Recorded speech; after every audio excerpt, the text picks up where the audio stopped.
The auction block reeked of blood and tobacco spit. Kaya stood chained between two posts, wrists raw back straight despite the laughter.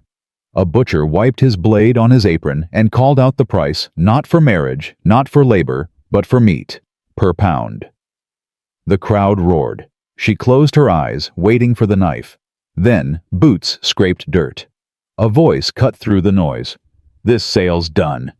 A stranger stood at the edge of the yard holding a brass seal that caught the dying sun. Before we begin, hit that subscribe button right now. Stay with me until the end of this story. It'll shake you to your core. And drop a comment telling me what city you're watching from. I want to see how far Kaya's story travels across this country. The chain bit into Kaya's wrists. She'd stopped pulling against it hours ago. No point. She'd been sold 3 times in 2 months, each time to someone worse than the last. "Look at the size of her," someone called. Laughter rippled through the men. "What'd you feed that one whole buffalo?" Kaya kept her eyes on the horizon. Looking at them only made it worse. The auctioneer, rail-thin voice like gravel, stood on a crate beside her. He wasn't selling her the way you'd sell a bride. This was something else, something the law hadn't caught up to yet. "Gentlemen." He spread his arms wide. 6 foot 2 inches of prime stock, Apache blood, strong back, good teeth. He grabbed Kaya's jaw and forced her mouth open. She bit down on nothing, jaw clenched, while he displayed her like livestock. But here's the problem too damn big to breed. No man wants a woman who can look him in the eye. The crowd murmured agreement. Kaya's stomach turned. "So we're offering her as is. Butchered weight estimated at 160 pounds, dressed. Quality meat, boys. Lean and clean." A man in the front spat tobacco juice. "How much per pound?"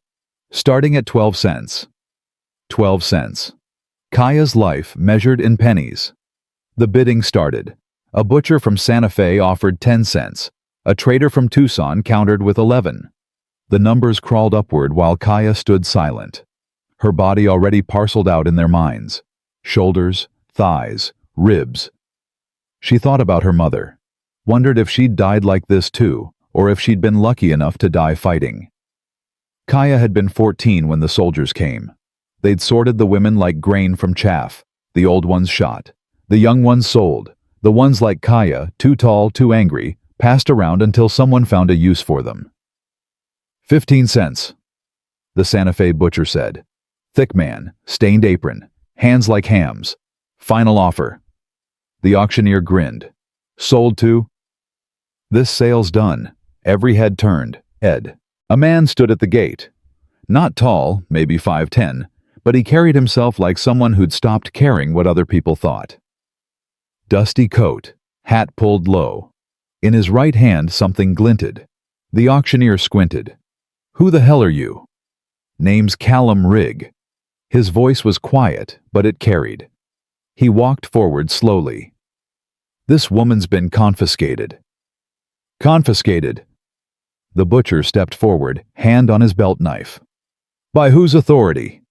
Callum held up the object, a brass seal with federal markings. United States Freight Commission.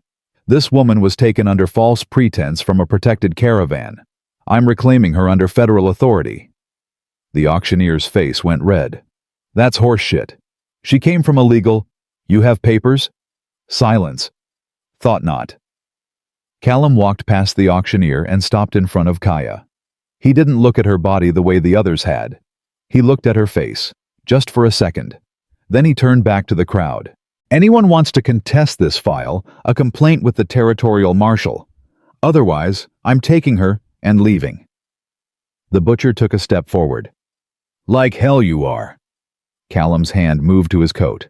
Not fast, not threatening, just enough to show the pistol butt. I said file a complaint. Nobody moved. Wind picked up. Kaya could smell rain coming. The butcher hawked and spat. This ain't over. It is for today. Callum pulled a key from his pocket and unlocked the chains at her wrists. The iron fell away. Her arms dropped numb. She almost collapsed but caught herself. Callum didn't try to steady her, didn't touch her at all. He just stepped back and gestured toward the gate. "Can you walk?" Kaya nodded. Her throat was too dry for words. "Then let's go." They walked through the crowd. Men stepped aside muttering, but no one stopped them. Kaya kept her eyes forward, legs shaking. She expected a bullet in the back, expected someone to grab her. But they made it to the gate, past it. The trading post fell behind them, and there was nothing ahead but open desert and the first stars. Callum walked beside her, not ahead. Didn't say anything. After a mile he stopped and pulled a canteen from his belt, held it out. Kaya stared at it. "Why, you're thirsty. Why did you take me?" Callum's jaw worked. He looked at the horizon, then back at her. "Because they were going to cut you down like beef, and I couldn't stand by for that." Kaya took the canteen. Her hands shook. The water was warm, tasted like metal, but it was the best thing she'd ever had. When she finished, she handed it back. "Where are we going?" "My place. About 8 miles northwest. You can rest there." "And then what?" Callum started walking. "Then you decide." They didn't talk after that. Kaya's feet hurt. Her wrists burned. But she kept walking because the alternative was going back. The moon was up when they reached the canyon, narrow and deep, carved by some ancient river. Callum led her down a steep trail. At the bottom, tucked against the wall, a shack. One room, tin roof, stone chimney leaking smoke. Callum pushed the door open. "It's not much." Kaya stepped inside. A cot, a wood stove, a table with 2 chairs, shelves with cans and flour sacks. A rifle hung above the door. "You can have the cot," Callum said. He moved to the stove and started building a fire. "I'll sleep on the floor." Kaya didn't move. She stood in the doorway watching, waiting for the catch. There was always a catch. Callum glanced back. "You hungry?" "Yes." "I'll heat up some beans." He worked in silence. Efficient. Unbothered. Kaya sat at the table, her body finally giving out. Every muscle ached. She watched Callum's hands, scarred knuckles, steady movements. Hands that had seen work. Maybe violence too, but not the kind that enjoyed it. When the beans were ready, he spooned them into 2 tin bowls and set one in front of her. No ceremony. No expectation. Just food. Kaya ate like she was starving. Because she was. She hadn't had a real meal in days. The beans were bland and overcooked, but she didn't care. She scraped the bowl clean and looked up. "More?" Callum asked. She nodded. He gave her his bowl. When she finished, he took the dishes to a bucket and washed them. Then he pulled a blanket from a chest and handed it to her. "You should sleep." Kaya held the blanket. Wool, rough but warm. "What do you want from me?" Callum sat down in the other chair. He looked tired, the kind of tired that sank into your bones and stayed there. "Nothing." "Everyone wants something." "Not everyone." He leaned back. "Look, I know what you've been through. Or I can guess. And I know you don't have any reason to trust me. But here's the truth: I brought you here because you didn't deserve what they were going to do to you. That's it. No other reason." Kaya studied his face. He didn't look away. "How long do I stay?" "As long as you want. Or until you're strong enough to go somewhere else. Your choice." "And if I want to leave tomorrow?" "Then you leave tomorrow." Kaya didn't believe him. But she was too exhausted to argue. She stood, wrapped the blanket around her shoulders, and lay down on the cot. The mattress was thin and lumpy, but it was softer than the ground. Softer than chains. Callum stayed at the table, staring into the fire. After a while, he spoke again. "What's your name?" Kaya almost didn't answer. Names had power. Giving someone your name meant giving them a piece of yourself. But he'd asked, and for some reason she wanted him to know. "Kaya." "Kaya." He said it carefully, like he was tasting it. "That's good. I'm Callum. I know. You said. He smiled just a flicker. Right. I did. Silence settled. Outside, coyotes yipped. The fire crackled. Kaya closed her eyes, but sleep didn't come. Her mind kept circling back to the yard, the chains, the butcher's knife. She could still feel the weight of the auction block under her feet, still hear the laughter. Callum? Yeah. That seal you showed them, was it real? A pause. Then, no. Kaya opened her eyes. It's a mule freight seal. He continued, still staring at the fire. I used to haul supplies for the army. The contract ended 2 years ago. It doesn't mean anything anymore, but it looks official enough to fool people who don't look too close. You lied. I did. Why? Callum turned to look at her. In the firelight, his eyes were dark and serious. Because sometimes a lie's the only thing standing between a person and a knife. Kaya didn't know what to say, so she said nothing. She closed her eyes again and pulled the blanket tighter. And this time slowly sleep came. She dreamed of her mother. Not the way she'd last seen her broken and bleeding, but the way she'd been before. Strong, laughing, teaching Kaya how to weave baskets from willow branches, how to track deer through dry grass, how to sing the old songs that carried stories older than memory. When Kaya woke, the sun was already up. Callum was gone. The fire had burned down to embers. For a moment, panic seized her. He'd left. He'd sold her. The door opened. Callum stepped in, carrying firewood. He saw her sitting up wide-eyed and stopped. Morning. Kaya's heart slowed.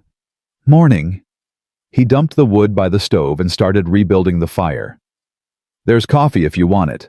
And I've got some cornmeal. I can make Johnny cakes. Kaya stood still, wrapped in the blanket. Her wrists throbbed. She looked down at them, red raw, starting to scab. There's salve in the chest, Callum said. Second shelf. It'll help. Kaya found the tin and opened it. Sharp smell pine tar and something medicinal. She rubbed it into her wrists, wincing. Callum didn't offer to help, didn't hover. He just made coffee and cooked breakfast like this was normal. They ate in silence. The Johnny cakes were better than the beans, crisp on the outside, soft in the middle. Kaya ate 3. When they were done, Callum stood and stretched. I've got to check the spring. Make sure the line's clear. You're welcome to come or you can stay here. Up to you. Kaya considered. Staying meant being alone, and she'd had enough of being alone. I'll come. They walked up the canyon together. The spring was a 1/4 mile north. Callum knelt and checked the wooden trough he'd built. Good, he muttered. No blockage. Kaya stood nearby watching. She'd lived in deserts her whole life, but she'd never had time to just stop, to breathe without running. Can I ask you something? Callum said, still crouched. Yes. How long were you at that post? 3 days.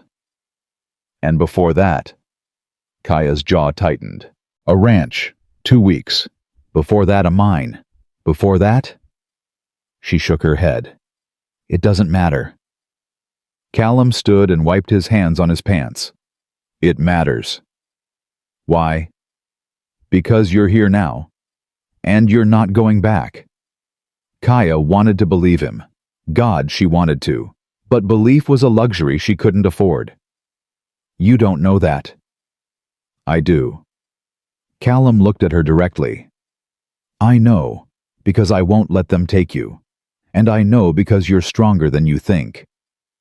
You don't know me. I know enough. They stared at each other. Kaya felt something crack open inside her chest, something she'd sealed shut years ago. It hurt. Come on, Callum said, breaking the moment. Let's get back. The days fell into rhythm. Callum worked chopping wood, repairing the roof, checking traps. Kaya helped where she could, though her body was still weak. He never pushed, never demanded, just offered tasks and let her decide. Her strength returned. Her wrists healed. Her appetite came back. She started sleeping through the night. And Callum was just there, steady, quiet, never asking for anything. On the third night, Kaya woke to silence. Too much silence. She sat up. Callum was on his bedroll near the door, but he wasn't asleep. His eyes were open, staring at the ceiling. "Can't sleep?" she asked. Thinking. "About what?" "Whether they'll come back." Kaya's stomach tightened. She'd been thinking the same thing. Will they? Probably. Men like that don't let things go. Then why did you do it? Why risk your life for me? Callum was quiet for a long time. Then he sat up, arms resting on his knees. "My sister was 12 when the cholera came through. I watched her die over 3 days, and there wasn't a damn thing I could do about it. Couldn't save her. Couldn't even ease her pain." He paused, his voice rough. "After that, I spent 10 years scouting for the army. Watched people die for reasons that didn't matter. Good people. Bad people. Death took them all the same." He looked at her. "When I saw you standing there, chained up, about to be butchered, something in me said, not this time, not this one. Maybe I can't save everyone. Maybe I can't fix what's broken. But I could do that. I could save you. So I did." Kaya felt her throat tighten. "I don't know how to repay that. I don't want repayment. I want you to live." Something shifted in her then. Not trust, not yet. But the beginning of it. "Thank you," she said quietly. Callum nodded. "You're welcome." They sat in the dark, listening to the wind outside. After a while, Kaya spoke again. "My mother used to say the world breaks everyone, and afterward some are strong at the broken places. But some it kills. Which one are you? I don't know yet. You're still here. That counts." Kaya pulled her knees to her chest. "I watched them kill my father. My brothers. They made us watch before they took us. I was the last one left from my family. The others were sold or killed, I don't know which. I stopped asking. After a while, it didn't matter. I just wanted it to end." Callum's jaw tightened, but he didn't interrupt. "But it didn't end," Kaya continued. "It just kept going. One place to another. Different faces, same hate." She looked at him. "Until you. I'm sorry that happened to you. Everyone's sorry. Sorry doesn't change anything." "No, but living does." Kaya laughed, a bitter, broken sound. "Living. Like it's that simple." "It's not simple, but it's possible." Callum met her eyes. "You're alive, Kaya. That's not nothing." She wanted to argue, wanted to tell him he didn't understand. But maybe he did. Maybe that was the point. "Get some sleep," Callum said. "Tomorrow I'll show you how to use the rifle, just in case." Kaya nodded. She lay back down, and this time sleep came easier. The next day, Callum kept his promise. They went outside, and he showed her how to load the rifle, how to aim, how to breathe before pulling the trigger. Kaya's hands shook at first, but after a few tries, she got the hang of it. "Good," Callum said. "You're a natural." "My father taught me when I was young." Before, Callum repeated. He didn't ask her to finish. "Well, now you remember." That night, Kaya lay awake again. But this time it wasn't fear keeping her up. It was something else. A question she couldn't shake. Around midnight she got up, walked to the door, opened it. The desert stretched out before her, empty, dark, free. She could run. Nothing was stopping her. The door wasn't locked. Callum wasn't holding her. She could disappear into the night and never look back. Behind her, Callum's voice came soft. "Door's not locked." Kaya turned. He was sitting up on his bedroll watching her. "I know," she said. "So?" Kaya looked back at the desert, then at the shack, at Callum, at the rifle hanging above the door, at the life she could have if she stayed. She closed the door. "So nothing," she said. Callum nodded. He lay back down. "Good night, Kaya." Good night." She returned to the cot, and for the first time since she was a child she slept all the way through till morning. 2 days passed. Quiet days. Working days. Kaya learned how to split wood properly, how to cook Johnny cakes without burning them, how to laugh again just a little, just enough. On the 5th day, riders appeared on the canyon rim. Kaya saw them first. She was outside fetching water when movement caught her eye, 3 silhouettes against the sky. Her blood went cold. Callum. He was at the door in seconds, rifle in hand. He followed her gaze, and his expression hardened. "Get inside." "Who are they?" "Nothing good. Go." Kaya went, but she didn't hide. She grabbed the second rifle from inside the one Callum had shown her how to use. She stood by the window and watched as the riders picked their way down the trail. 3 men. The one in front was the butcher from the trading post. The other 2 were hired guns. They stopped 20 feet from the shack. The butcher dismounted first, his hand resting on his belt knife. "Rig!" he called out. "We need to talk." Callum stepped into the doorway, rifle cradled in his arms. "Nothing to talk about." "The hell there isn't. You stole my property." "She's not property. I paid for her. Legal purchase. You got no right." "Your purchase was illegal. She was taken under duress." The butcher spat. "You and I both know that seal you waved around don't mean shit. So here's how this goes, you hand her over or we take her." Inside, Kaya's hands tightened on the rifle. Her heart hammered. This was it. The moment she'd been waiting for. The moment everything fell apart. But Callum didn't move. He just stood there, calm as stone. "No." The butcher's face darkened. "You want to die for some Apache whore? I want you to leave. Not without what's mine. She's not yours. Not anymore." One of the hired guns shifted in his saddle hand, drifting toward his pistol. Kaya raised her rifle slightly, aiming through the window gap. Her hands didn't shake. Not anymore.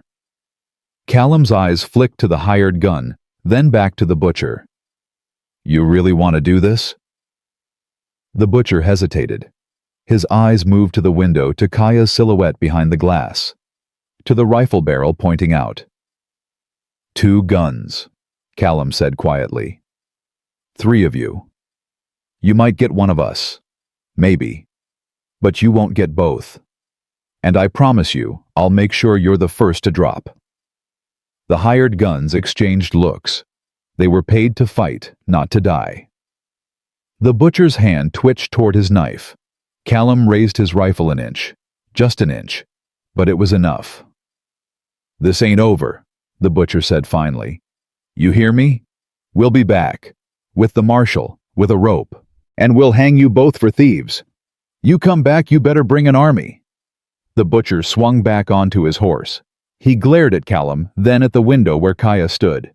"You're dead. Both of you. It's just a matter of time." They rode away, kicking up dust. Callum watched until they disappeared over the rim. Then he lowered his rifle and let out a long breath. Kaya came outside, still holding the rifle. Her legs felt weak, but she forced them to hold her up. "They'll be back," she said. "Probably. You should have given me up." Callum turned to her, and for the first time she saw anger in his eyes. Not at her, at the world, at the men who'd ridden away, at the system that let monsters buy and sell human beings for meat. "No," he said. "I shouldn't have, and I won't, ever." "Why?" The word came out raw. "Why are you doing this?" Callum set his rifle against the wall. He looked at her, really looked at her. "Because you're worth it. Because every person deserves to live without fear. Because I'm tired of watching good people get destroyed by bad ones." His voice cracked. "Because maybe, just maybe, if I do this right, I can sleep at night again." Kaya felt tears on her face before she realized she was crying. She wiped them away, roughly angry at herself for showing weakness. But Callum didn't seem to notice, or if he did, he didn't care. "You're safe here," he said. "Long as I'm breathing, you're safe." Kaya looked at him, this stranger who'd risked everything for her. This man who asked for nothing in return. This person who saw her as human when the world saw her as meat. Then I stay, she said. Callum nodded. Good. They stood there in the afternoon sun, two broken people who'd decided to stop running. The butcher's threat hung in the air like smoke, but for now, for this moment, it didn't matter. Kaya was alive. She was free. And for the first time in years, she believed she might stay that way. That night, she dragged her blanket closer to Callum's bedroll. Not touching, but close enough to hear him breathe. Close enough to know she wasn't alone. Callum, she said into the darkness. Yeah. If they come back, I'll fight. Silence. Then, I know you will. I'm not running anymore. Good. Because I'm not either. Kaya closed her eyes. Outside, the wind howled through the canyon. The fire burned low, and somewhere in the distance she thought she heard horses. Or maybe it was just her imagination. Either way, she didn't sleep that night. Neither did Callum. They both knew the butcher's promise wasn't empty. The question wasn't if he'd come back. The question was when. And when he did, they'd be ready. The sun came up cold. Kaya stood outside the shack, rifle in her hands, scanning the canyon rim. Nothing moved. But that didn't mean nothing was there. Callum came out behind her carrying 2 tin cups of coffee. He handed her one without a word. They drank in silence, watching the light creep across the rocks. How long do we wait? Kaya asked. We don't wait. We prepare. For what? An army. Callum took a long sip. For whatever comes. They spent the morning reinforcing the shack. Callum showed Kaya how to stack rocks against the lower walls, creating makeshift barriers. They moved the water barrel inside. Checked the ammunition, 32 rounds for the rifles, 18 for the pistol. Not enough for a siege, but enough for a fight. You ever kill anyone? Callum asked while he was loading cartridges. Kaya paused. No. You think you could? She thought about the butcher's face, the way he'd looked at her like she was already dead, already carved. Yes. Callum nodded. Good. Because if they come back, they won't give you a choice. Have you killed anyone? Yes. How many? Callum set down the box of cartridges. Enough to know I don't want to kill anyone else, but I will if I have to. Kaya understood. She'd seen enough death to know it changed people, left marks you couldn't wash off. What if we run leave tonight? Head for Mexico or California, or they'll follow. Men like that always follow. And even if they don't, there'll be others. You can't outrun what you are, Kaya. Not in this world. And what am I? Callum met her eyes. You're a woman who refused to die when the world told her to. That makes you dangerous, and dangerous things get hunted. Kaya felt the weight of his words settle in her chest. He was right.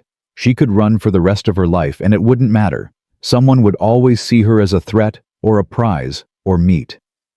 So we stand, she said. We stand. By noon, they'd done everything they could. The shack was as fortified as it was going to get. The rifles were loaded and ready. They had food and water for a week if they rationed. Now all they could do was wait. Kaya sat on the floor back against the wall and closed her eyes. Her body ached from the morning's work, but her mind wouldn't rest. She kept seeing the butcher's face, kept hearing his promise. Tell me about your sister, she said suddenly. Callum was at the table cleaning his pistol. He looked up surprised. Why? Because I want to know. He was quiet for a moment. Then he set down the pistol and leaned back in his chair. Her name was Sarah. She was 12 years younger than me. By the time she was old enough to remember things, I was already working. Helping Pa with the farm. Hunting. Trying to be a man before I knew what that meant. His voice softened. She was small. Sickly. Ma said she came into the world too early and never quite caught up. But she was tough. Tougher than me in a lot of ways. She'd follow me everywhere. Out to the fields, down to the creek, asking questions about everything. Why's the sky blue? Cal? Why do birds fly south? Why can't I come hunting with you? Kaya opened her eyes and watched him. His face had changed younger somehow, despite the lines around his eyes. When the cholera came through, it took half the town. Pa went first, then Ma, then Sarah. Callum's jaw tightened. I sat with her for 3 days, held her hand, gave her water when she could drink, told her stories when she couldn't sleep. And when she finally died, I didn't know what to do, so I buried her next to Ma and Pa and I left, joined the army, figured if I couldn't save the people I loved, maybe I could save somebody else. Did you? Sometimes, not often enough. Kaya understood. She'd lost everyone too. And like Callum, she'd spent years trying to figure out what to do with the weight of it. Is that why you drink coffee instead of whiskey? Callum looked at her, a faint smile on his lips. How'd you know? Most men out here drink. You don't. Not once since I've been here. Whiskey makes you forget. I don't want to forget. Why not? Because if I forget, then they're really gone, and I'm not ready for that. Kaya nodded. She understood that too. Her mother's face was fading in her memory, blurring at the edges like an old photograph. Some days she could barely remember the sound of her voice. But she held on to what she could. The way her mother braided her hair, the songs she sang, the stories she told. My mother used to tell me about the old days, Kaya said. Before the soldiers came, before the reservations. She said our people used to live in the mountains, free to move with the seasons, free to hunt and gather and sing the old songs without fear. She paused. She said those days would come again, that the world would balance itself eventually, that the people who took everything would lose everything, and the people who lost everything would find their way back. Do you believe that? I want to. Wanting's a start. They sat in silence after that. The afternoon stretched long and hot. Kaya dozed off at some point, her head resting against the wall. When she woke, the sun was lower and Callum was at the window watching. Anything? She asked. Not yet. Kaya stood and stretched. Her back protested. Maybe they won't come. Maybe they decided it wasn't worth it. Maybe. But neither of them believed it. That night, they ate beans and cornbread and didn't talk much. The weight of waiting pressed down on both of them. After supper, Callum went outside to check the perimeter. Kaya stayed inside cleaning the second rifle. Her hands moved automatically, disassembling and reassembling the parts. Muscle memory from a life she'd almost forgotten. When Callum came back in, he bolted the door behind him. Everything's quiet. Too quiet. Maybe. They settled in for the night. Callum took first watch, sitting by the window with his rifle across his knees. Kaya lay on the cot, but sleep wouldn't come. She stared at the ceiling, listening to the wind outside, and thought about what would happen if the butcher came back with the marshal, with the law on his side. Callum? Yeah. If they bring the law, what do we do? Callum didn't answer right away. When he did, his voice was grim. We hope the law's honest, and if it's not, we fight anyway. That's not much of a plan. It's the only one we've got. Kaya rolled onto her side, facing the wall. I'm scared. I know. Are you? Yes. Somehow hearing him admit it made her feel better. He wasn't some fearless hero. He was just a man trying to do the right thing, and that was enough. Wake me when it's my turn to watch, Kaya said. I will. But he didn't. When Kaya woke a few hours later, Callum was still at the window, eyes red with exhaustion. She got up and put a hand on his shoulder. Go to sleep. I've got this.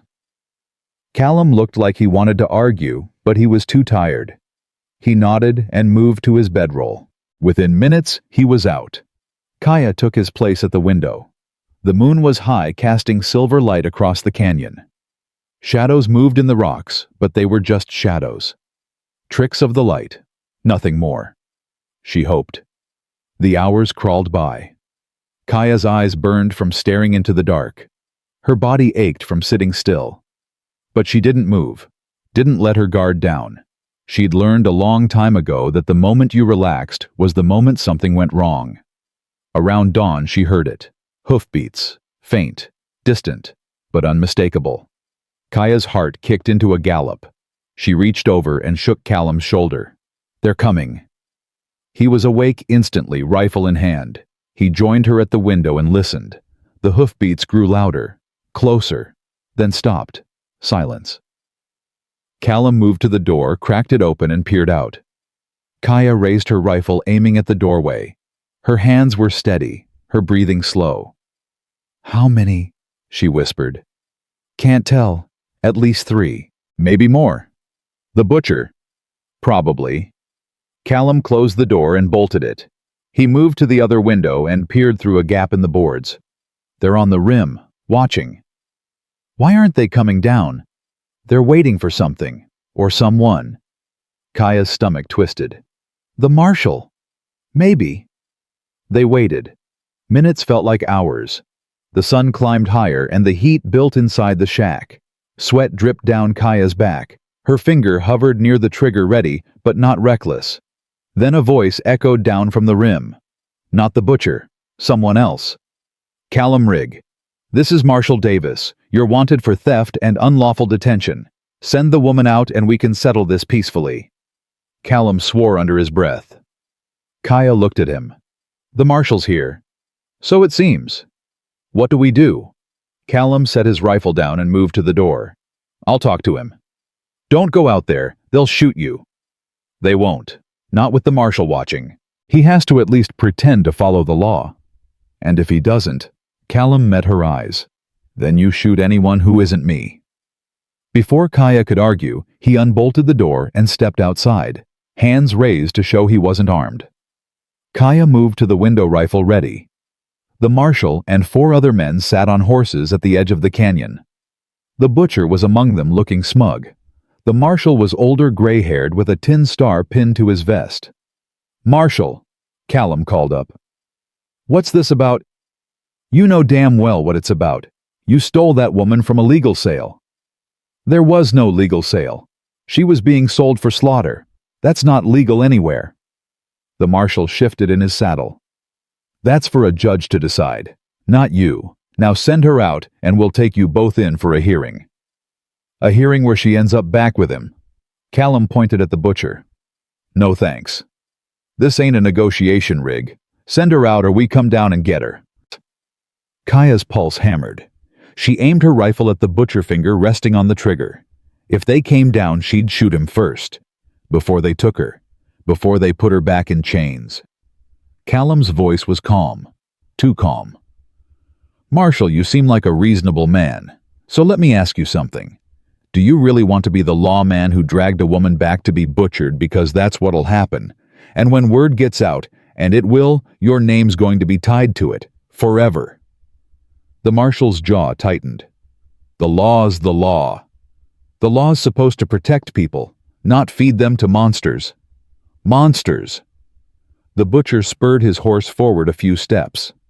"I paid for her fair and square. She's mine."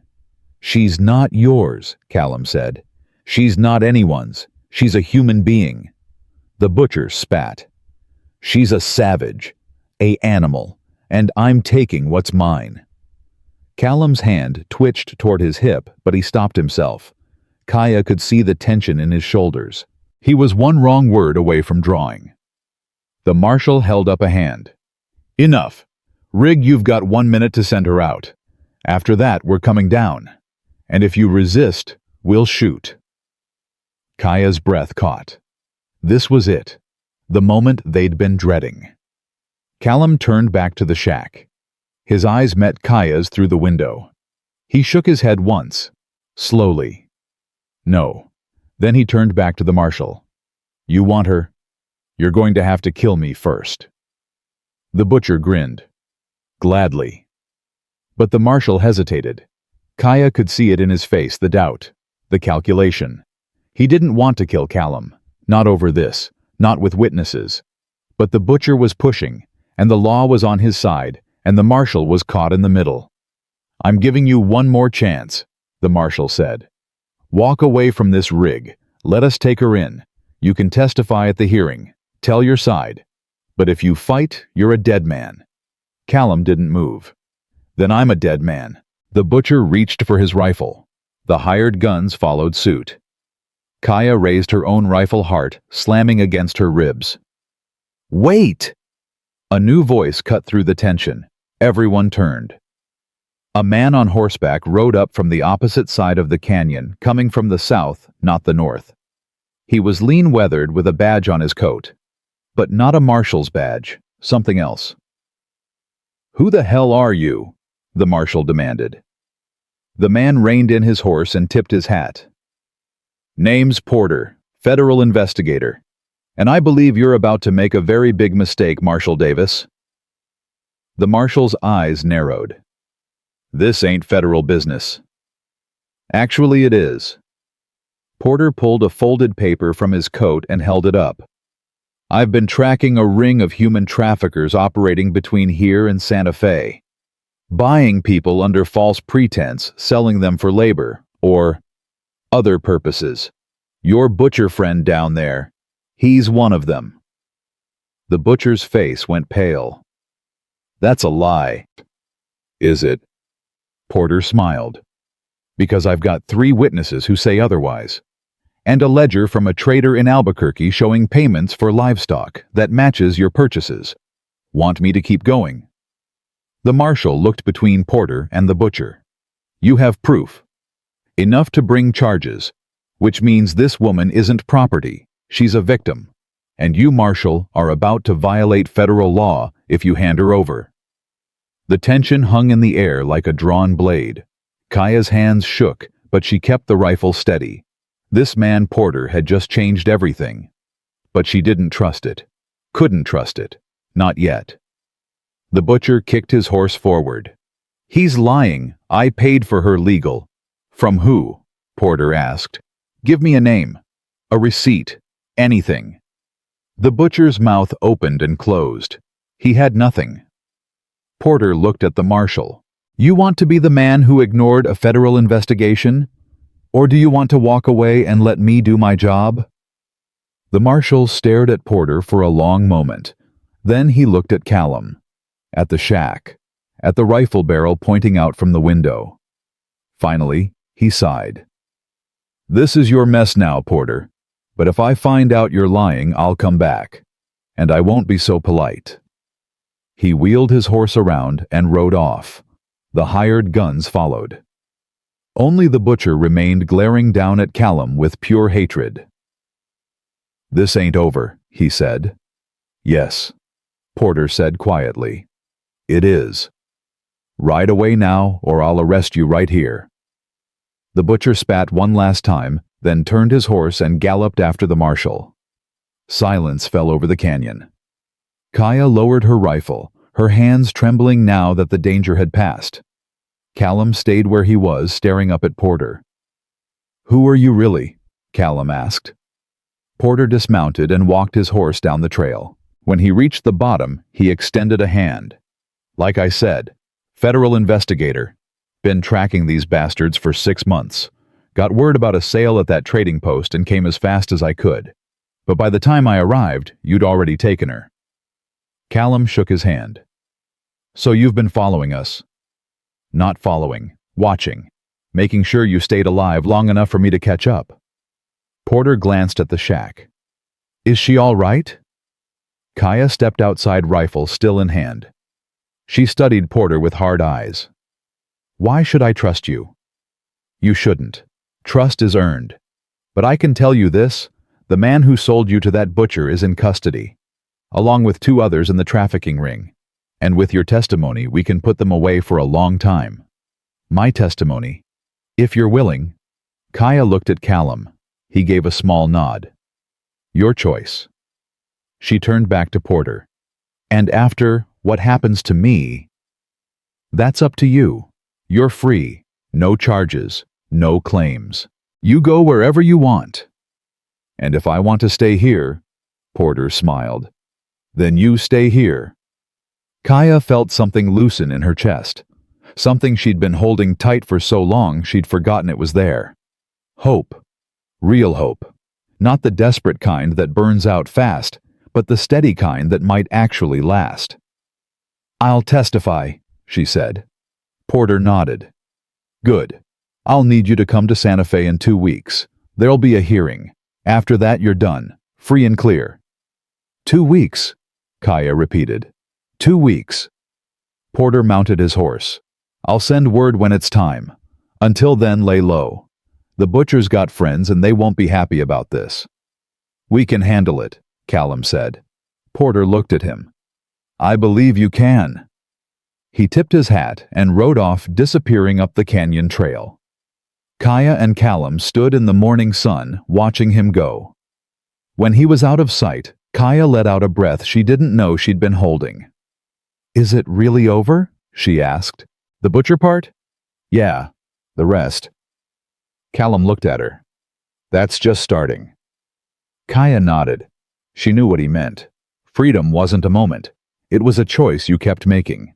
Every day. Every breath. They went back inside. The shack felt different now. Less like a hiding place. More like a home. Callum made coffee. Kaya sat at the table and let herself relax for the first time in days. Her body ached. Her mind was tired. But she was alive. And she was free. And that was enough. What will you do? Callum asked, setting a cup in front of her. After the hearing. Kaya wrapped her hands around the warm tin. I don't know. I've never thought that far ahead. You've got time now. Think about it. She looked at him. Really looked at him. This man who'd saved her life without asking for anything in return. This man who'd stood between her and death and didn't flinch. What will you do? Callum sat down across from her. Same as always. Chop wood. Fix the roof. Try to make it through the winter. Alone. He met her eyes. That depends. On what? On whether you want to stay. Kaya's heart thudded. She hadn't expected him to ask. Hadn't expected to feel this way. But she did. She wanted to stay. Wanted to see what life could be like without running. Without fear. I don't know how to do this, she said quietly. I don't know how to just live. Neither do I. But maybe we can figure it out together. Kaya smiled. It felt strange on her face. Unfamiliar. But good. Together. Callum smiled back. Together. They spent the rest of the day doing normal things. Washing clothes, mending torn fabric, cooking a proper meal rabbit stew with wild onions and herbs Kaya had found growing near the spring. They didn't talk much, but the silence was comfortable. Easy. That night, Kaya dragged her blanket all the way across the floor and laid it next to Callum's bedroll. Not touching, but close. Is this okay? She asked. Yeah, Callum said. It's okay. They lay in the dark, listening to the wind. After a while, Kaya spoke. Thank you. For everything. You don't have to thank me. I know, but I want to. Callum was quiet for a moment. Then, you're welcome. Kaya closed her eyes. For the first time in years, she wasn't afraid of tomorrow. She didn't know what it would bring. Didn't know if Porter would keep his word. Didn't know if the butcher would come back despite everything. But she knew she wouldn't face it alone. And that made all the difference. The 2 weeks passed quickly. Kaya and Callum fell into a rhythm. They worked together during the day, chopping wood, repairing the shack, hunting for food. At night they sat by the fire and talked about their pasts, their losses, their hopes for whatever came next. Kaya told him about her mother, her father, her brothers, the life she'd lost and the life she was trying to build. Callum listened without judgment, without pity, just listened. And Callum told her about Sarah, about the farm, about the 10 years he'd spent scouting for the army and the things he'd seen that he wished he could forget. They didn't touch, didn't kiss, didn't rush into anything. But something grew between them anyway, something slow and steady and real. On the morning of the hearing, Porter arrived with 2 horses. "Ready?" he asked. Kaya looked at Callum. He nodded. "I'll come with you." "You don't have to." "I know, but I want to."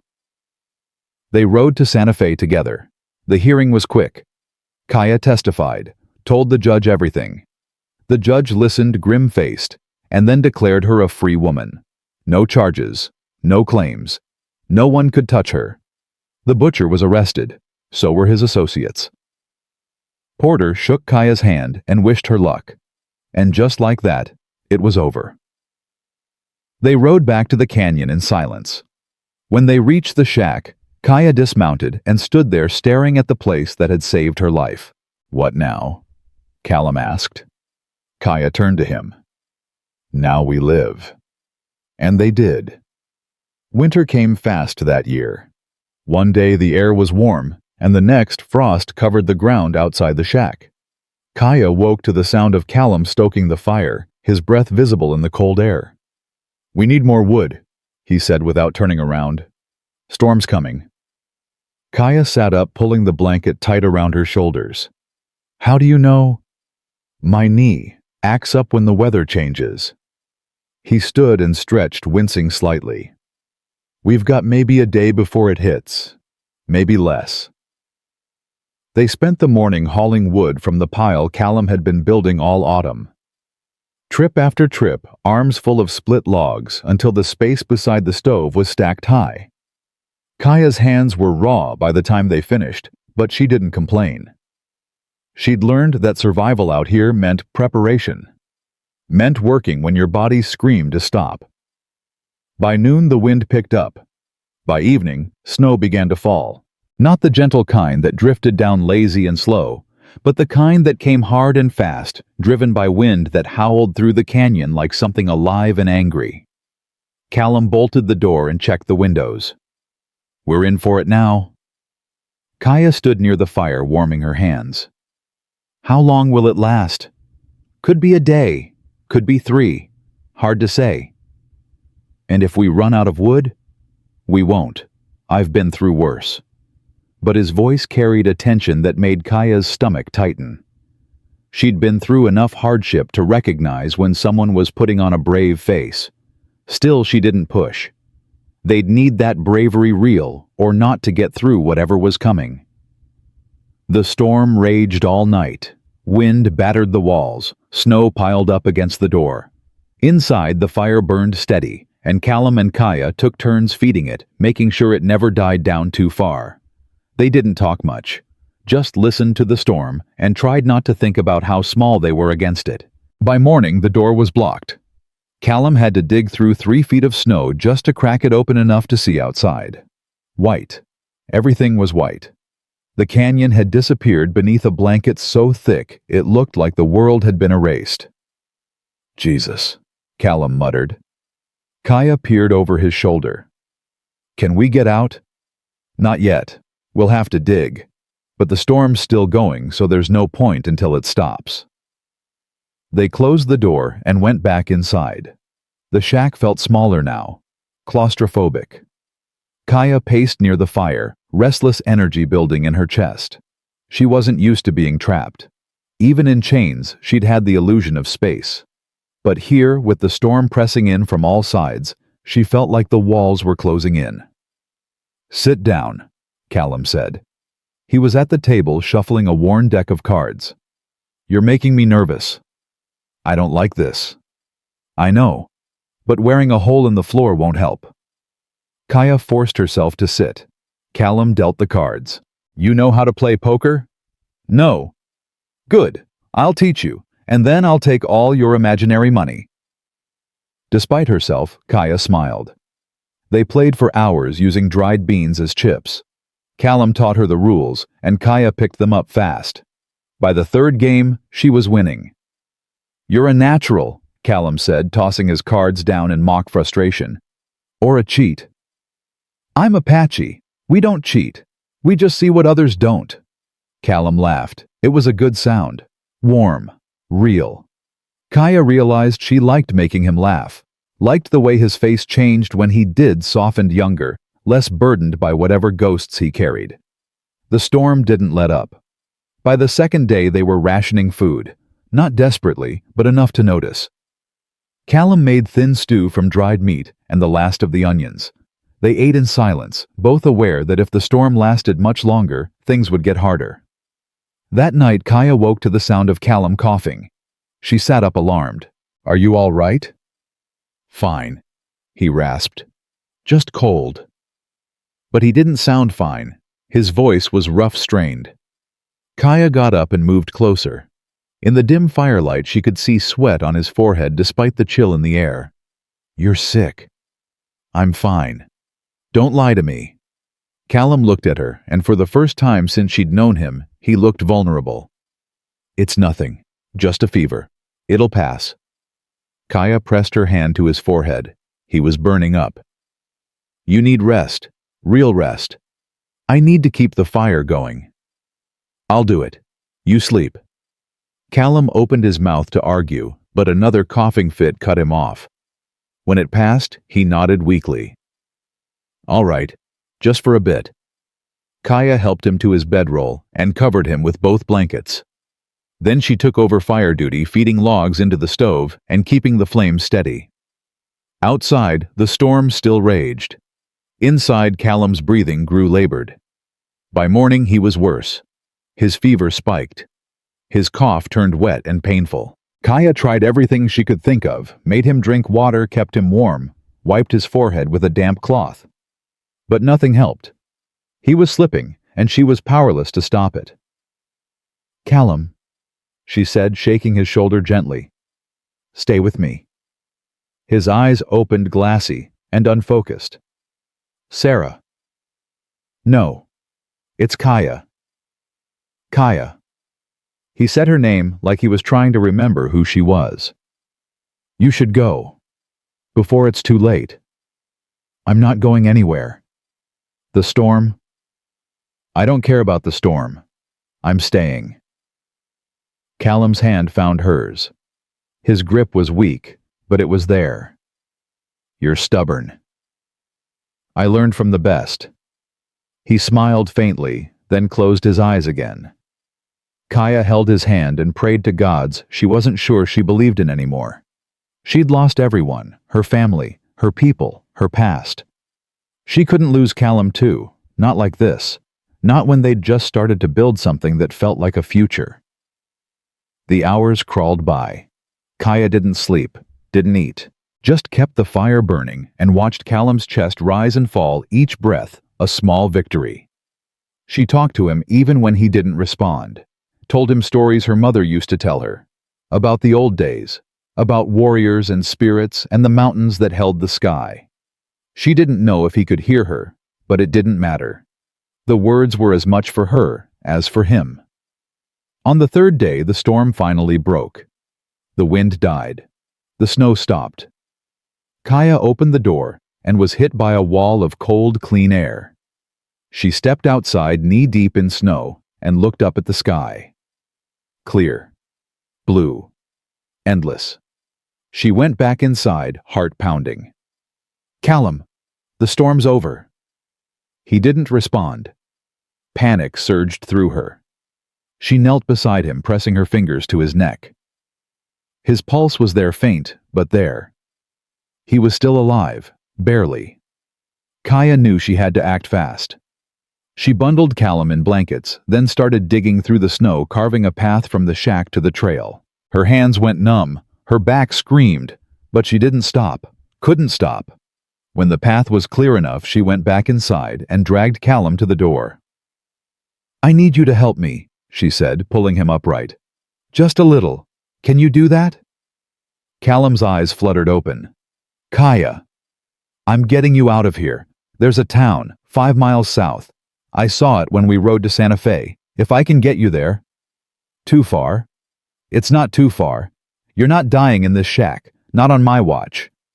She didn't know where the strength came from. Maybe from desperation, maybe from something deeper. But somehow, she got Callum onto one of the horses. Somehow, she climbed up behind him and kept him upright as they rode through the snow-covered canyon. The journey was brutal. The horse struggled through the drifts. Callum slumped against her, barely conscious. Kaya's arms ached from holding him, but she didn't let go. She talked to him the whole way, keeping him tethered to the world with her voice. "Stay with me, Callum. We're almost there. Just a little farther." The town appeared like a mirage. A handful of buildings clustered together, smoke rising from chimneys. Kaya rode straight to the largest building, a general store with a sign that said, "Doctor," above the door. She slid off the horse and half-dragged, half-carried Callum inside. "Help!" she shouted. "I need help!" A man appeared from the back room, middle-aged, spectacles perched on his nose. He took one look at Callum and sprang into action. "Get him on the table. What happened?" "Fever. Cough. He's been sick for 3 days." The doctor examined Callum quickly, listening to his chest, checking his pulse. "Pneumonia. Bad case. But he's strong. He might pull through." "Might?" The doctor met her eyes. "I'll do everything I can, but the next 24 hours will tell." Kaya nodded, numb. She stepped back and let the doctor work, watching as he gave Callum medicine, wrapped him in warm blankets, placed hot water bottles around him.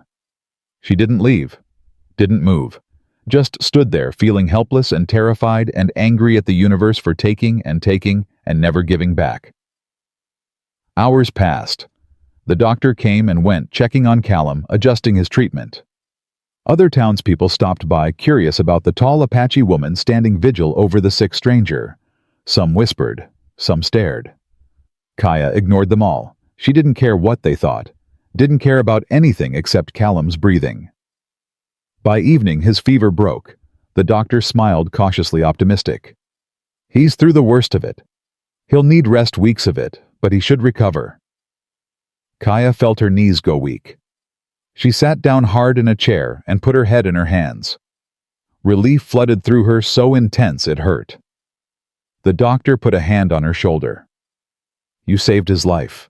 Getting him here, that took courage." Kaya looked up at him. "He saved mine first." The doctor nodded, understanding more than she'd said. "There's a boarding house across the street. You should get some rest. I'll watch him tonight." "I'm not leaving." "Miss, I'm not leaving." The doctor sighed, but didn't argue. He brought her a blanket and a cup of hot coffee, then left her alone with Callum. Kaya pulled the chair close to the table and held Callum's hand.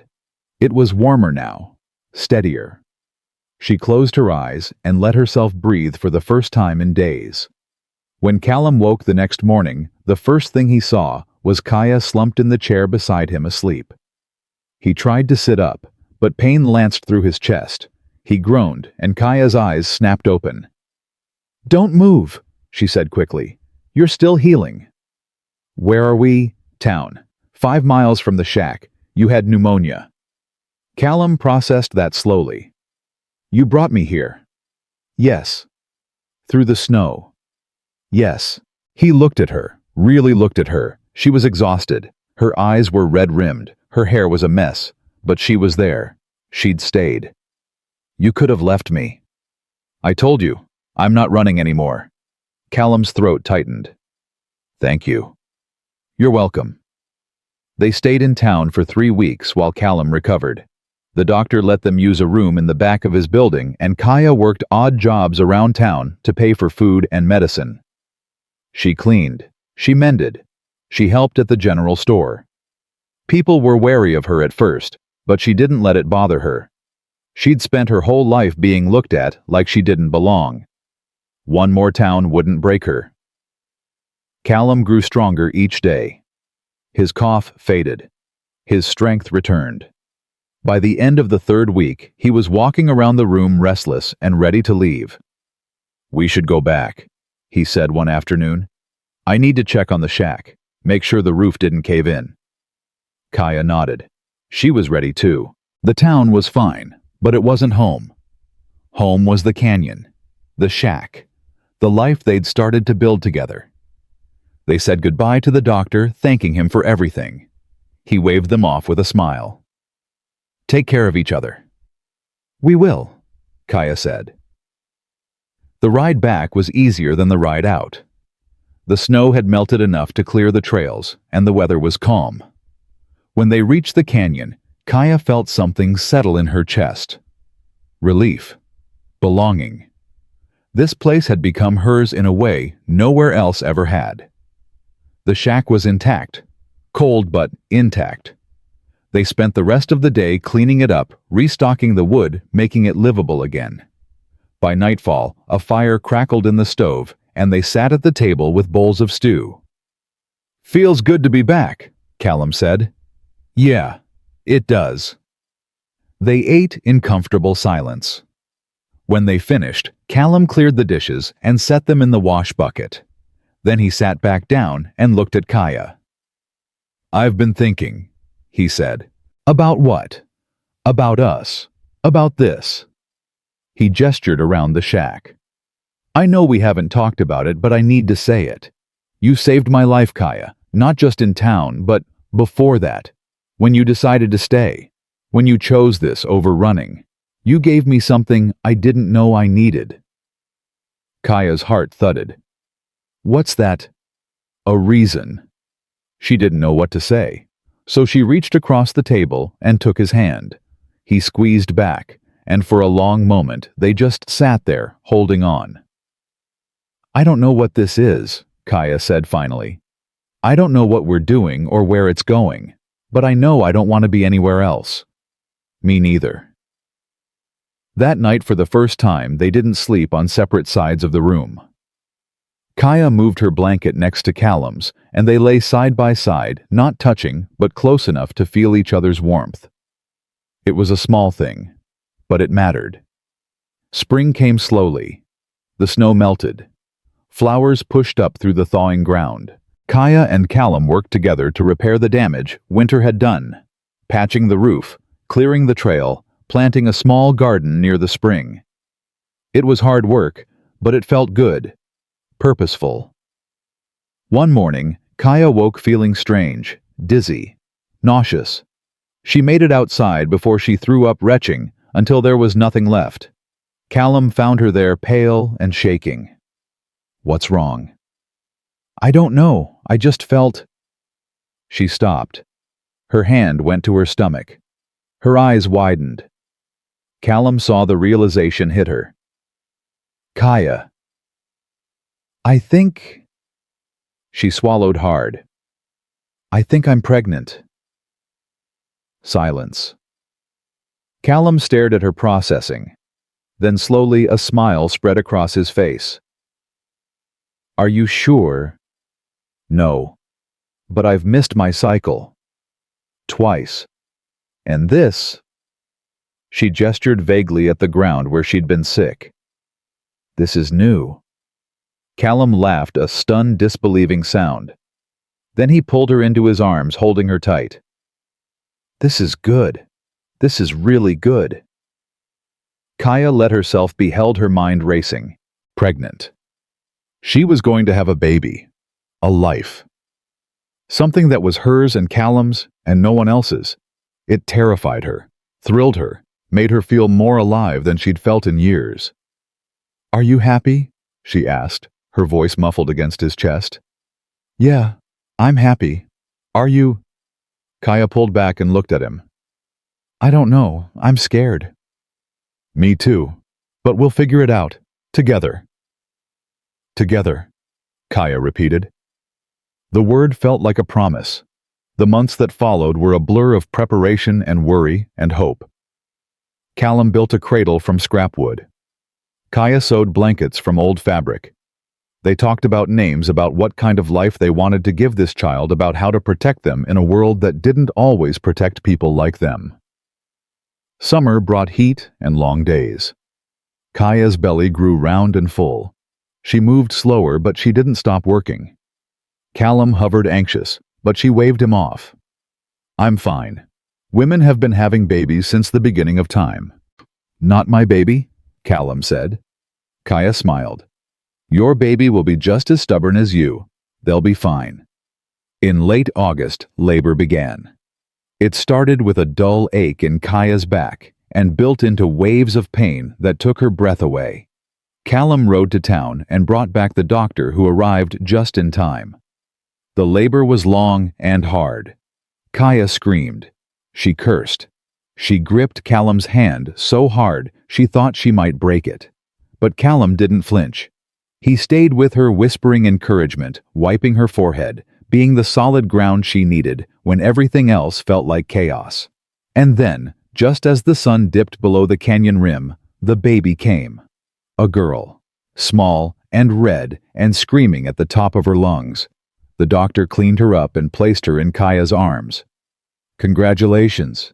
She's healthy. Kaya looked down at the tiny face, scrunched and furious, and felt something break open inside her. Love, pure and overwhelming and terrifying. This was her daughter, her blood, her future. Callum leaned over, tears streaming down his face. She's perfect. Yeah, Kaya whispered. She is. They named her Sarah, after Callum's sister, after hope, after second chances. That night, with Sarah asleep in the cradle beside them, Kaya and Callum lay together in the quiet, exhausted, amazed, grateful. We did it, Callum said. We did. What now? Kaya turned to look at him. Now we raise her, teach her, keep her safe, give her the life we never had. And if the world comes for her, then we fight. Kaya's voice was fierce. We fight until there's nothing left to fight with. Callum kissed her forehead. I love you, Kaya. It was the first time he'd said it. Kaya felt tears prick her eyes. I love you too. They fell asleep like that, tangled together, the baby breathing softly between them. Outside, the stars wheeled overhead. The canyon held them safe. And for the first time in her life, Kaya believed that maybe, just maybe, everything would be okay. Sarah was 3 months old when the nightmares started. Not hers, Kaya's. She'd wake in the dark, gasping, her body drenched in sweat, the ghost of chains still burning around her wrists. The dreams were always the same. The auction block, the butcher's knife, the laughter. And then Sarah, tiny, helpless Sarah, on that same block being sold for meat while Kaya screamed and couldn't move. Callum would wake when she did, pulling her close without a word. He never asked what she dreamed about. He knew. And Kaya was grateful for that silence, for the way he just held her until her breathing slowed and the world stopped spinning. But the fear didn't go away. It lived in her chest now, a constant weight. Every time Sarah cried, Kaya's heart lurched. Every time a horse passed on the distant trail, Kaya reached for the rifle. The piece they'd built felt fragile, like glass that could shatter at any moment. You can't live like this, Callum said one morning after another sleepless night. Sarah was nursing content and oblivious, while Kaya sat rigid at the table watching the door. Like what? Like you're waiting for the world to take her. I am waiting, because it will. You know how this works. People like us don't get to keep good things. Callum set down his coffee cup. That's not true. Isn't it? You lost your sister, your parents. I lost everyone. And now we have her, and I... Kaya's voice cracked. I can't lose her too. You won't. You don't know that. No. But I know we can't raise her in fear. She'll feel it. She'll grow up afraid of shadows. Kaya looked down at Sarah, who'd fallen asleep mid-feeding, milk drunk and peaceful. Callum was right. She knew he was right. But knowing didn't make the fear go away. What do you want me to do? Kaya asked. I want you to trust that we're strong enough to protect her, that we've survived this long for a reason. And if we're not? If something happens? Callum reached across the table and took her hand. Then we fight, like you said, until there's nothing left. Kaya squeezed his hand. I'm trying. I really am. I know, and I'm here. Every step. They sat like that for a while, holding hands across the table while their daughter slept. Outside, the world kept turning. Inside, they held each other up. By the time Sarah turned 6 months, Kaya's nightmares had lessened, but the vigilance remained. She taught herself to sleep light one ear, always listening. Callum did the same. They took turns on night watch, even though the canyon was quiet and empty. Better safe than sorry. Sarah grew fast. She smiled, Early laughed loud, and had her father's eyes and her mother's stubbornness. Watching her discover the world, reaching for firelight, squealing at birdsongs, grabbing fistfuls of Callum's hair, softened something in Kaya, made her remember what joy felt like. "She's perfect," Callum said one evening, bouncing Sarah on his knee. She giggled, delighted, her tiny hands reaching for his face. "She gets that from me," Kaya said. "The perfection or the stubbornness?" "Both." Callum laughed. "Fair enough." Kaya watched them together, and her chest ached with something she couldn't name. Love, yes, but also fear. The fear that this moment wouldn't last. That happiness this pure couldn't survive in a world this cruel. "Stop," Callum said, not looking up from Sarah. "Stop what?" "Worrying. I can feel it from here." Kaya sighed. "I can't help it." "Try. For her. For us." Kaya nodded. She was trying. Every day she was trying. Winter came again, gentler this time. They were prepared, wood stacked high, food stored the shack, insulated against the cold. Sarah was bigger now, more resilient. She babbled and rolled and tried to pull herself up on anything she could reach. Kaya made her warm clothes from rabbit pelts and old fabric, and Callum carved her toys from scrap wood. One afternoon, while Sarah napped, Callum brought out a small wooden box Kaya had never seen before. He set it on the table and opened it carefully. "What's that?" Kaya asked. "Something I've been working on." Inside the box were 3 wooden figures, one tall one, shorter one tiny. A family. Callum had carved them with incredible detail. The tall figure had long hair like Kaya's, the shorter one had Callum's build, and the tiny one had Sarah's round face. Kaya picked up the small figure, turning it over in her hands. "When did you make these?" "At night. When you were sleeping. I wanted—" He hesitated. "I wanted something to remember this by. In case— Don't. In case something happens." Callum finished. "I wanted proof that this was real. That we were real." Kaya set the figure down gently. "We're real, Callum. You don't need proof." "I know, but it helps, having something solid." Kaya understood. She'd lost so much that sometimes even her own memories felt suspect. Having something tangible, something you could hold, made the intangible feel more permanent. "They're beautiful," she said. "Thank you." Callum closed the box and put it on the shelf above the table. "For Sarah, when she's older, so she knows where she came from." "She'll know. We'll tell her." "Will we?" "What will we tell her about you? About me? About how we met?" Kaya thought about that. "We'll tell her the truth. That the world tried to break us, but we refused to break. That we found each other when we needed it most. That she's the best thing that ever happened to either of us." Callum smiled. "That's good. I like that." Spring arrived with wildflowers and warm wind. Sarah was almost a year old now, crawling everywhere, getting into everything. She had no fear would reach for hot stoves, try to eat dirt, chase after lizards with her chubby hands. Kaya and Callum took turns keeping her out of trouble, exhausted but happy. One morning, Porter showed up. He rode into the canyon without warning, dismounting outside the shack with a grim expression. Kaya saw him first, and her stomach dropped. "Callum," she called. "We have company." Callum came out, Sarah on his hip. When he saw Porter, his jaw tightened. "What's wrong? Can we talk inside?" They went in. Porter declined coffee and got straight to business. The butcher's out. Kaya felt the floor drop out from under her. What? He was released 2 weeks ago. Some judge decided there wasn't enough evidence to hold him. He's been asking questions. About you.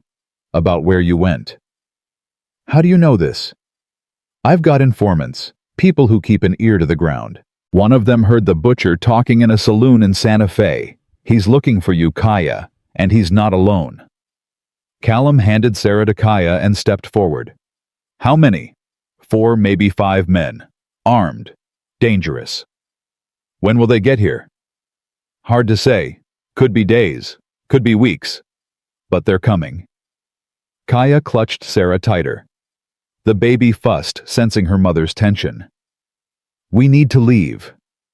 No, Callum said. We stay. Callum. If we run, they'll follow, and we'll be vulnerable on the road. Here we know the terrain. We can defend ourselves. Porter nodded. He's right. Running won't help. But you need to be ready. Fortify this place. Set up defenses. And be prepared to fight. We will, Callum said. Porter stood. I'll do what I can to slow them down. Spread some false information, but don't count on it. Assume they're coming tomorrow. He left as quickly as he'd arrived. Kaya stood frozen Sarah in her arms, fear clawing at her throat. We can't do this, she said. Not with her here. We don't have a choice. We could send her away, to town, to someone safe. Who we don't know anyone well enough to trust them with our daughter. Kaya knew he was right, but it didn't make the fear any less suffocating. Then what do we do? Callum took Sarah from her arms and set the baby in the cradle.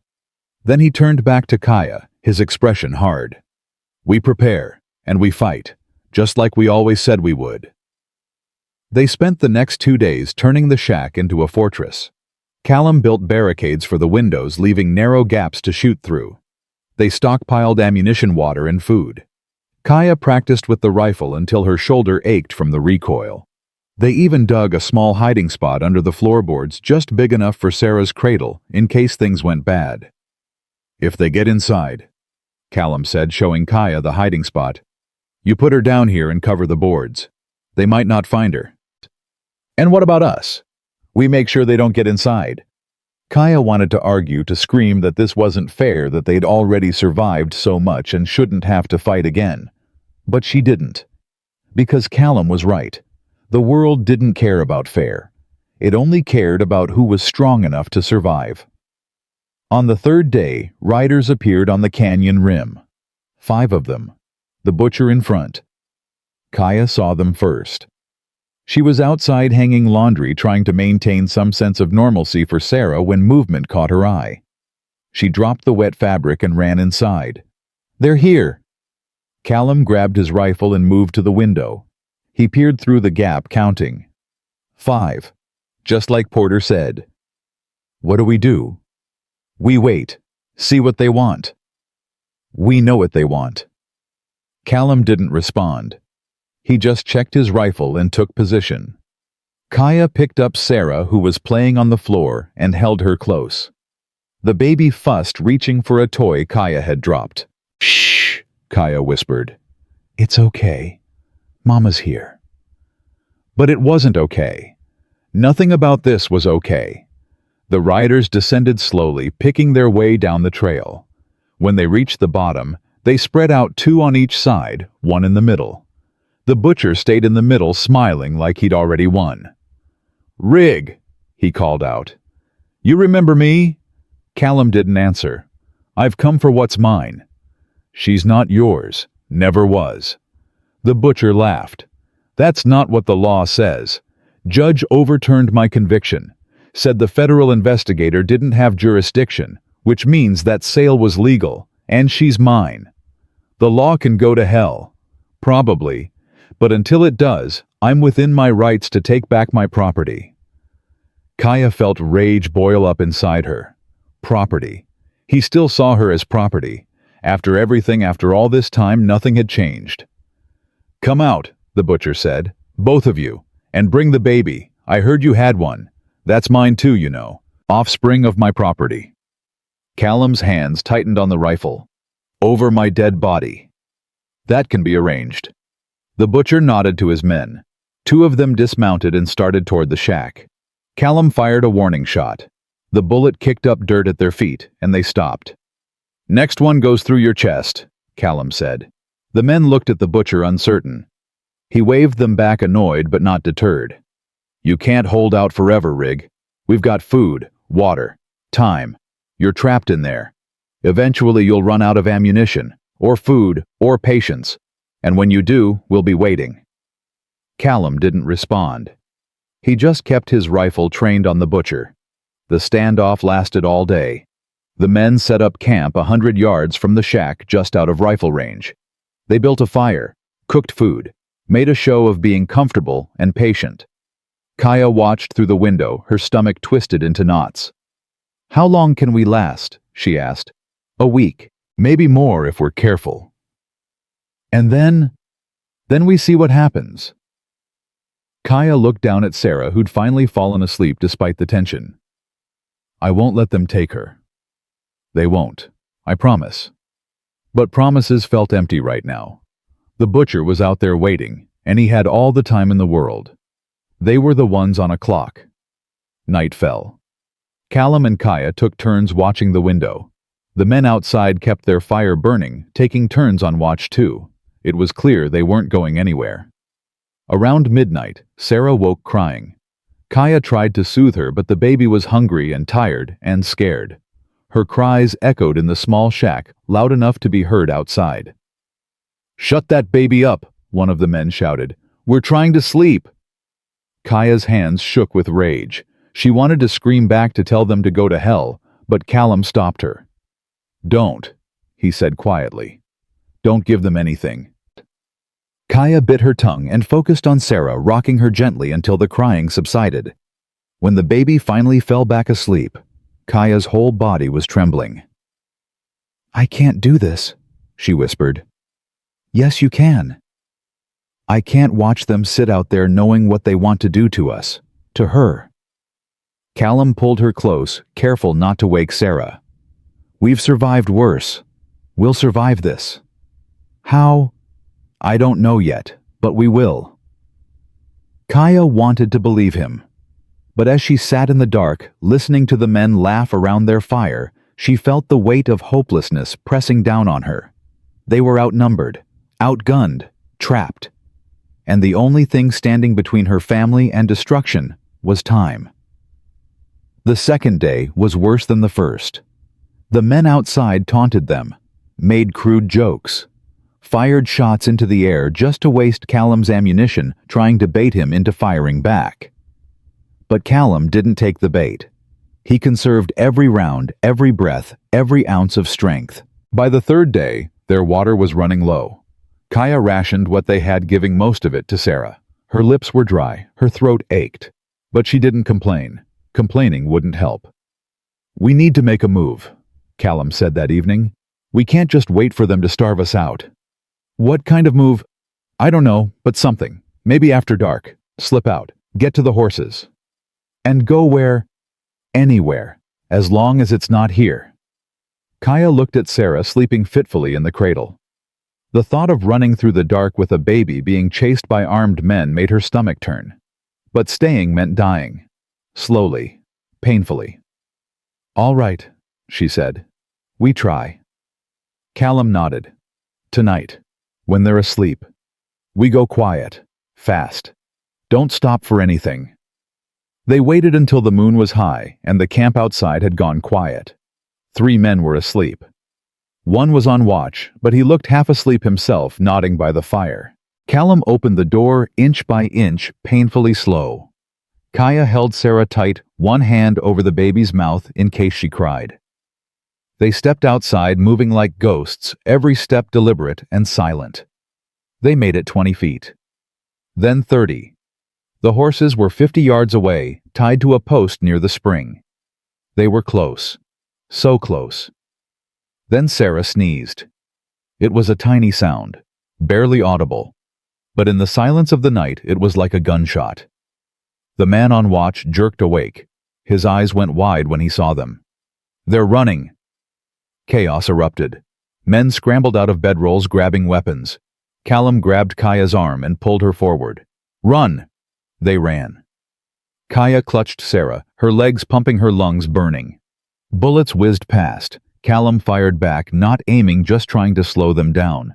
They reached the horses and Callum threw Kaya onto one, then climbed up behind her. "Go!" he shouted, kicking the horse into a gallop. They tore through this canyon, the sounds of shouting and gunfire chasing them. Kaya held Sarah with one arm and gripped the saddle with the other, her heart pounding so hard she thought it might explode. They rode hard, not looking back, not stopping, just fleeing into the night. Behind them, the butcher's voice echoed through the canyon, furious and full of promise. You can't run forever. But they would try. God, they would try. They rode until dawn, putting miles between them and the shack. When the horse finally slowed, exhausted, they stopped near a creek.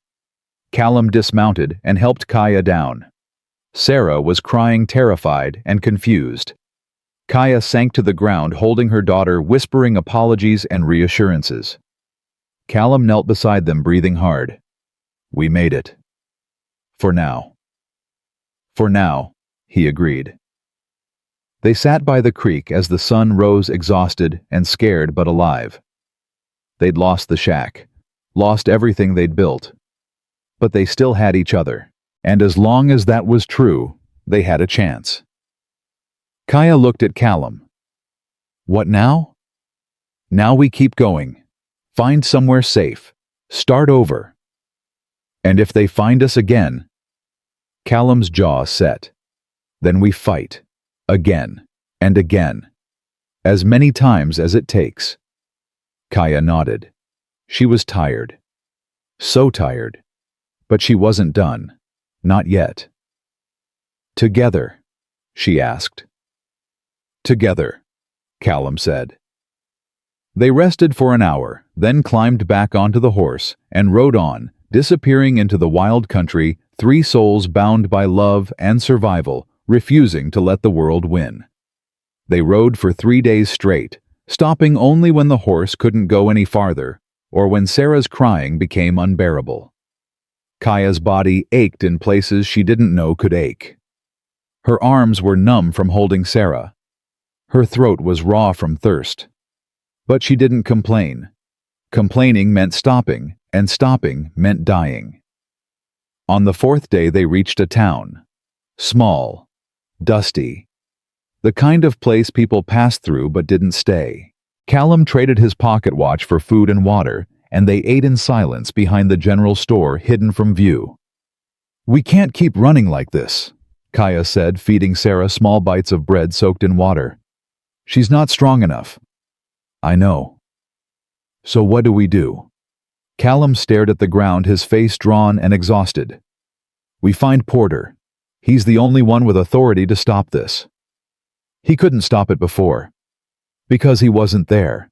But if we can get to him, if we can make him see what's happening..." "He already knows what's happening. He warned us." "Then we make him do something about it."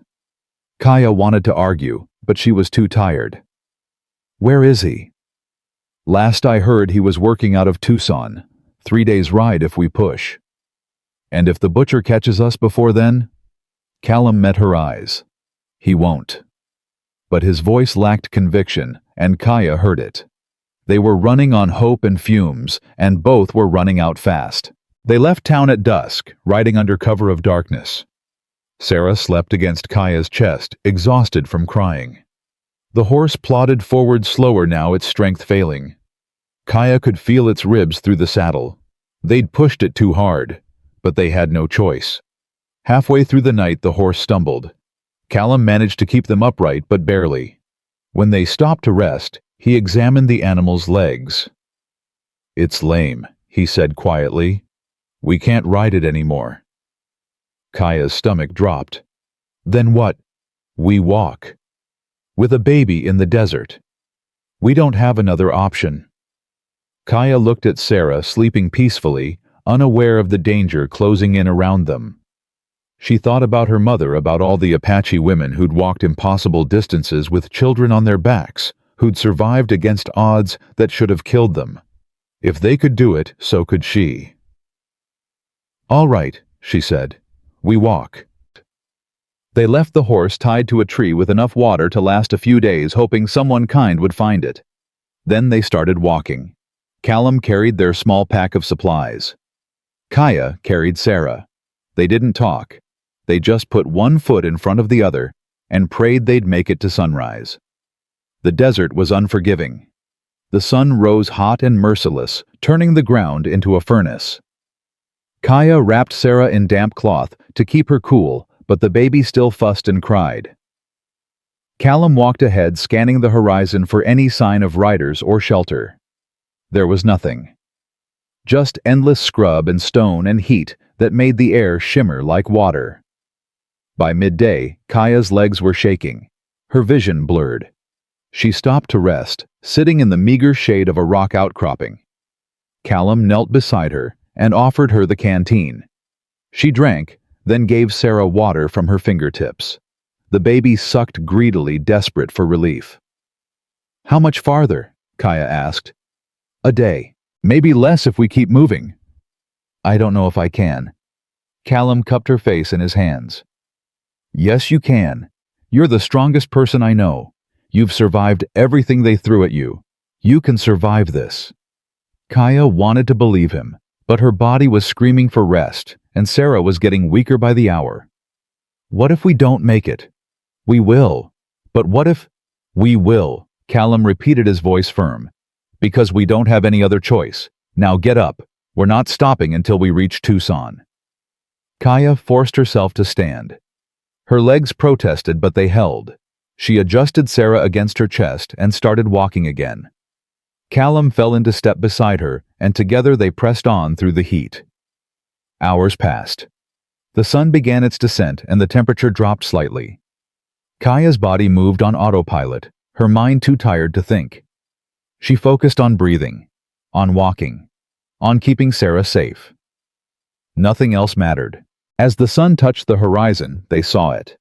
Buildings, smoke, the outline of a town against the fading light. Tucson. They'd made it.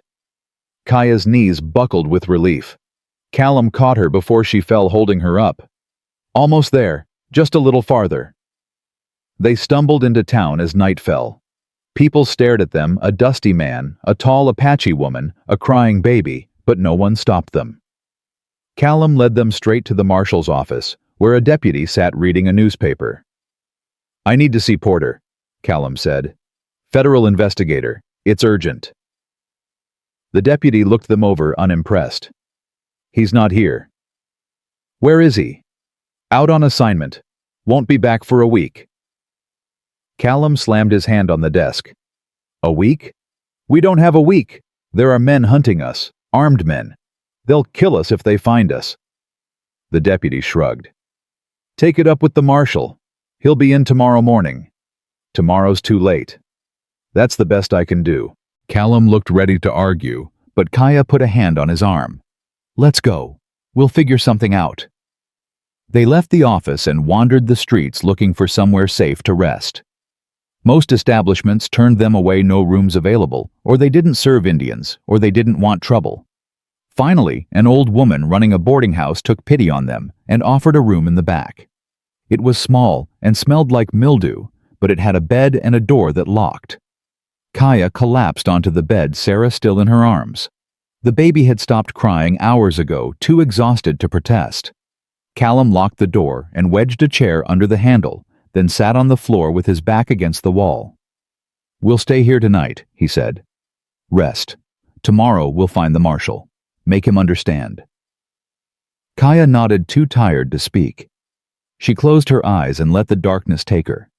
She woke to the sound of shouting. Her eyes snapped open. The room was dark, except for moonlight streaming through the window.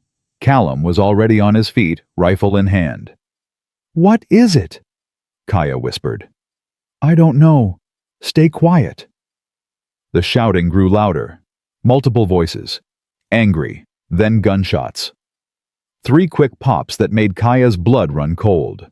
Callum moved to the window and peered out. Jesus. What?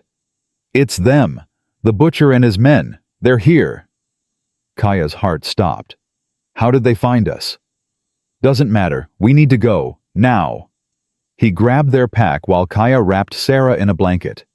The baby stirred but didn't wake. They moved to the door and Callum cracked it open. The hallway was empty, but the shouting was coming from downstairs. Someone was arguing with the old woman. Where are they? A voice demanded. The butcher. I don't know what you're talking about, the old woman said. Don't lie to me. I know they're here.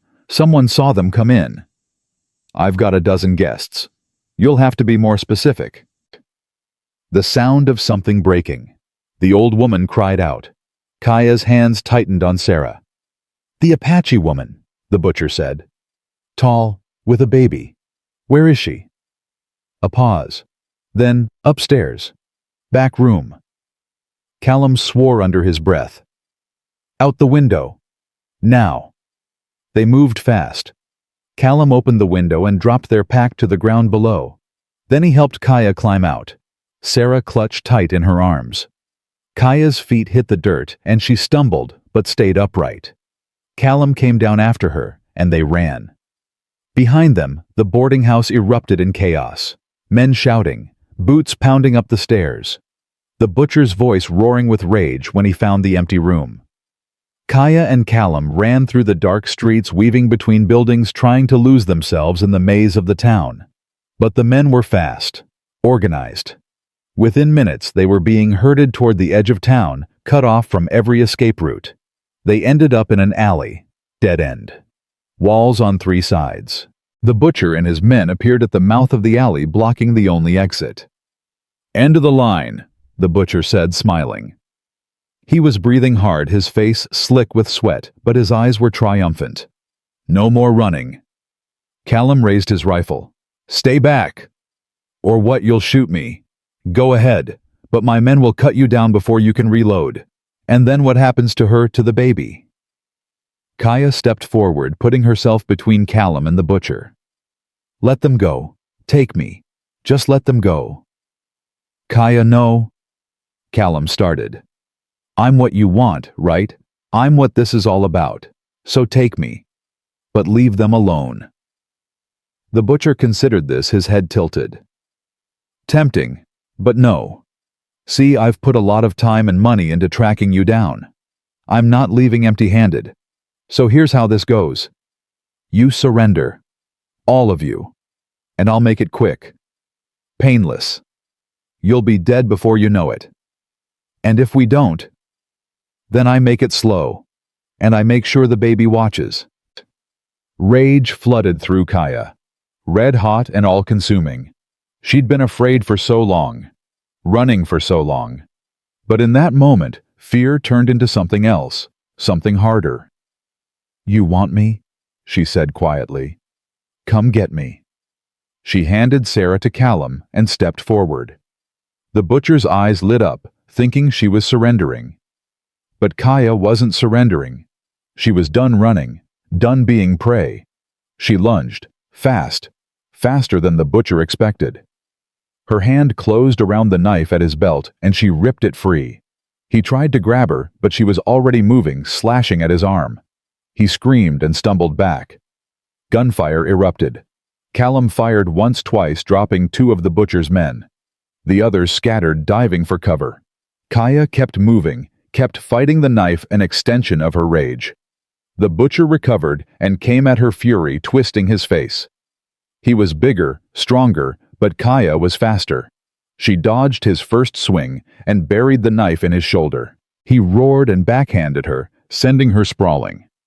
Her head hit the ground hard, stars exploding across her vision. The butcher loomed over her, pulling the knife from his shoulder with a wet sound. You stupid bitch! I was going to make it quick. Now I'm going to take my time. Kaya's hand scrabbled in the dirt, searching for something, anything. Her fingers closed around a rock. She swung it up as hard as she could, catching the butcher in the temple. He staggered, blood streaming down his face. Callum appeared behind him, rifle butt swinging. It connected with the back of the butcher's skull with a sickening crack. The butcher dropped like a stone and didn't move. The remaining men saw their leader fall and ran. Callum helped Kaya to her feet, his hands shaking. "Are you hurt?" "I'm fine. Where's Sarah?" "She's safe. I put her behind some crates." They retrieved the baby, who was miraculously still asleep despite the chaos. Kaya held her close, her whole body trembling with adrenaline. Around them, the town was waking up. Lights appeared in windows. People emerged cautiously to see what the commotion was about. The marshal arrived minutes later, gun drawn. He took in the scene, the unconscious butcher, the dead men, the battered family in the alley, and lowered his weapon. "What the hell happened here?" Callum explained everything. The trafficking, the butcher, the chase. The marshal listened, his expression growing darker with every word. When Callum finished, the marshal holstered his gun and knelt beside the butcher, checking his pulse. "He's alive. Barely." He looked up at Callum and Kaya. "You two just made my job a hell of a lot easier. Porter's been trying to catch this bastard for months." "So what happens now?" Kaya asked.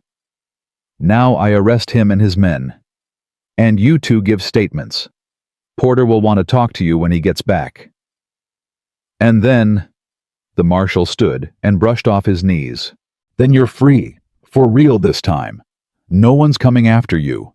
No one's got a claim on you. You're free to go wherever you want." Kaya felt the words sink in. Free. Truly free. For the first time in her life, no one owned her. No one controlled her. She was her own person, and so was her daughter. Callum put his arm around her shoulders. "It's over." "Yeah," Kaya whispered. "It's over." They stayed in Tucson for 2 weeks while the legal proceedings wrapped up. The butcher was charged with trafficking, attempted murder, and a dozen other crimes. His men turned on him to save themselves, providing testimony that sealed his fate. He'd hang before the year was out. Porter returned and personally thanked Kaya and Callum for their help. He offered them money, but they refused. They didn't want money. They wanted peace. They wanted a life where they didn't have to look over their shoulders. When everything was settled, they left Tucson and headed west. Not back to the canyon. That place held too many memories, too much pain. They needed somewhere new, somewhere clean, somewhere they could start over without ghosts. They found it in a small valley near the California border. Good water, good land. Far enough from civilization that people didn't ask questions, but close enough that they could get supplies when needed. Callum built a new house bigger than the shack with room for Sarah to grow. Kaya planted a garden and taught herself to read from books Callum bought in town. Sarah grew into a wild, fearless child who climbed trees and chased rabbits and asked 1,000 questions about everything.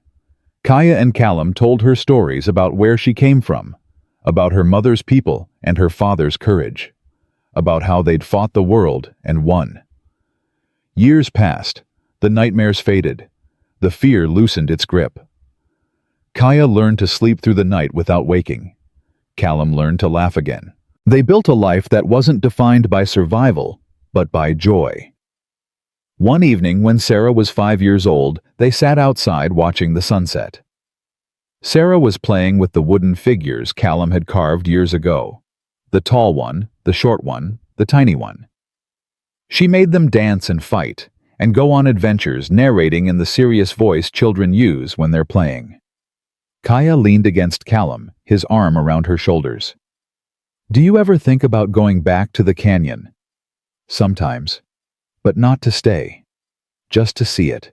Make sure it's still there." "It's still there. Places like that don't disappear." "No, but they change. We changed. For the better." Callum kissed the top of her head. "Definitely for the better." Sarah ran over, breathless and excited. "Mama, Papa, watch this." She lined up the wooden figures and made them march in a row. "They're a family, and they're strong, and nothing can break them, right?" Kaya smiled. "Right." Not even bad people. Not even bad people. Sarah nodded satisfied and went back to her game. Kaya watched her, this child who'd been born into chaos but would grow up knowing safety, knowing love, knowing that she was wanted and valued and free. "We did it," Callum said quietly. "We did. Against all odds. Against all odds." They sat in the fading light, 3 wooden figures in the dirt, 3 real people on the porch, and Kaya felt something she'd never expected to feel. Contentment. Not happiness that was too fleeting, too fragile. But contentment. The deep, steady knowledge that she was exactly where she was supposed to be. The woman who'd been sold for meat had built a life worth living. The man who'd saved her had found his own salvation, and the child born between them would grow up knowing she was born from love, not fear. The world had tried to break them, but they'd refused to break. They'd stood when the world told them to fall. They'd fought when the world told them to surrender. They'd loved when the world told them love wasn't for people like them. And in the end, they'd won.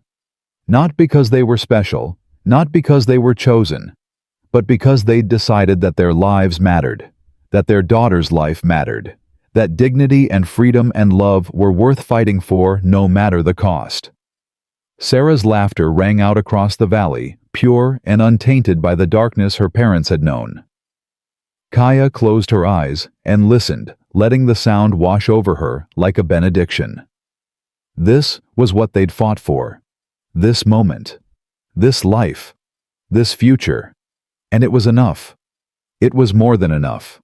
It was everything.